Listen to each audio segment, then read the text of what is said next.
Okay, part B of question 3 here.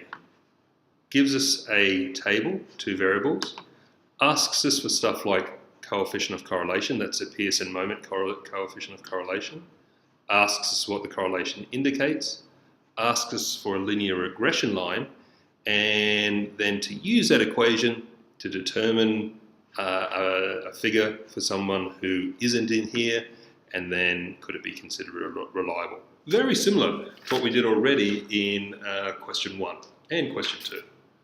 Okay, so let's have a look at how we do this. I've already put this data into a table here. So here we are with a table of my time and my stress. And what I want to do is on my calculator page, under my menu, under my statistics, stat calculation, I'm going to do a linear regression, mx plus b, always trying to do that one because that looks like our formula. And our x list, it tells us in this travel time is going to be our x, so we're going to say time, and our y list is our stress one here. Don't need to do anything else, and it tells us our R value here, 0.667. Is that a good value there? Not really, 0.667. Okay, but we got the answer right, but it's not a very strong correlation. The second part says, explain what a positive value for the coefficient of correlation indicates.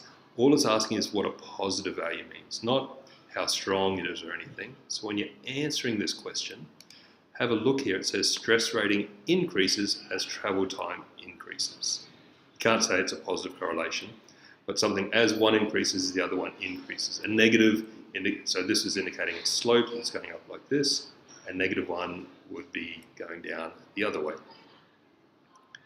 The next part says write down the linear regression equation of y on x in the form of y equals ax plus b. And we've already done that calculation here because here's our m value and here's our b value. So we already have these values already worked out. So we could write this down in this form. We see here, I'm going to take a screenshot of this here. We've got this data. I put it into our screen here. Oh, that's very big. I'll just make that a little bit smaller. So we've got this data already. So when we write it down in the form of y equals ax plus b, we've got m, 0.181, and b, 2.22. So compare that to what they're asking, 0.181x plus 2.22, exactly what we just got from our data. As easy as that. Okay, so we have a look at that just exactly from the data that we've already calculated. Use your equation in part 2 to determine the stress rating for a student who takes 3/4 of an hour to travel to school. Up here, we don't have 45 minutes in there. So what they're asking is, what would be the estimated stress rating for a 45-minute one? We have our equation already, y equals ax plus b. Y is our stress rating. A is our value here, 1.181. X, our travel time, this is our 45 minutes here. Plus B, our value here, 2.22.